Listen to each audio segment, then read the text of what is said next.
Não, o meu pode mais não. O meu, peraí. Sei. Vou botar o meu, peraí. Como é? Ô, Valdes. Ô, Valdes. Tá com condição de comer um frango? Agora. Pode matar. Valdes. Pode. Oi? Pra tu. Ô, Dima. Tu manda pra mim. Pensou que só o Tiringa que era mentiroso? E aí? Acabou ganhando tiringa aqui. Comer minha galinha de ovo, rapaz. Ô, Vadeci. Quer comer minha galinha de ovo. Vadeci. Ele tá com o rabo. Ó, tá com o rabo, não cabe mais nada. Ô, caralho. Mas fala, como é que foi? Valdenir, fala pro Cacá como é que foi o negócio. Ele viu o urubu Não, eu tava no rio tomando banho. O urubu tava lá no canal, pra na areia. tudo refrescando. Aí eu tava dentro da água tomando banho. Fazendo assim, ó. Quando ele ficava aquele e eu fiquei dentro da água quieto. Quando ele pousou perto de mim de como um baitão, eu garrei nele. Foi assim não, deixa eu contar que tá errado. Então conta. Foi assim. Nós tava tudo lá em cima, na casa dando ali. Antigamente quando a gente tinha casa. que resumir. Tudo puro, só tinha um quartinho. Aí ali embaixo ali era tudo alto, o rio era grande, ele era pequeno. Aí tinha dado uma chuva, fez um prateiro assim de areia branquinha. Aí os urubu, tava comendo acho que uma carniça do outro lado, o urubu viu aquela areia, o urubu viu tudo, e mais ou menos 10 urubus saindo naquele prateiro de areia, ficou de caçadinha aqui. Aí baixa lá. Filmou cá de cima, acho que filmou lá do morro, lá de cima da mamãe, filmou. Tá maluco, desceu? Tá maluco, desceu? Quer ver? Vou te descer assim, ó. Eu só. Resumindo, Então, vou te fez assim, pá na perna do urubu. o desgraçado subiu. E eu segurei.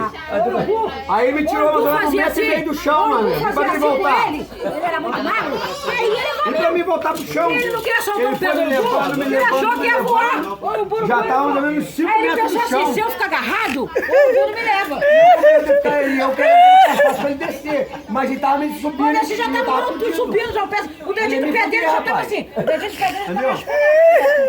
Aí quando ele foi pegar o mato pra lavar, ele virou pra dar água assim. Eu soltei, eu caí lá no chão, na areia. Caiu na areia. Caiu na Aí areia. ficou lá gritando assim. Desgraçado de bicho, rapaz. Seu cachorro, É sem sério? vergonha! Vem aqui! Mamãe ficou brava pra caralho. Aí a mamãe começou a pegar um monte de álcool já em cima dele. O bicho tem doença? O bicho tem doença? A mamãe falou assim, Mas eu bicho tem peguei doença, ele, eu rapaz. peguei ele. Queria perder Mas foi verdade, foi verdade. O urubu, ele agarrou no pé do urubu, o urubu voou com ele, mano. Vou comigo, pô. Pode Qual o tamanho da asa do urubu? Qual o tamanho da asa? asa mais ou menos assim, uma pro outro, de um lado pro outro. É igual um paraquedas, velho. Foi me levando. É sério. Vocês estão rindo, Tossa? Você gosta, né, Calcuna? Você é rico, você nunca passou um sufoco desse. O dia que você passou um sufoco desse aí, você é rico. É por isso que nem de avião eu ando mais. Sabe como é que ele voltou pra casa? Sabe como é que ele voltou pra casa? Russo com parceiro, assim. Não, eu não gosto de altura por causa disso. Não gosto. Não devia mais não? Ele voltou assim, ó, pra casa. Vadenir, mas eu me lembro disso aí, Vadenir. Isso foi coisa de maluco. Coisa de maluco. E eu fiquei desesperado. É por isso que, ó, Ele nunca teve juízo, eu que sempre tinha Eu não juízo. ando lá de asa delta, não ando de Eu pensei que o Tiringa tinha umas histórias meio loucas. quê? Ele nunca teve juízo, O quem troço tinha foi juízo era eu sério, ó. sempre. Isso aí não é papo de mentiroso, E não. cachaça também não. Tô falando sério, é papo sério mesmo. Ó, eu falo Tá levando- ó. eu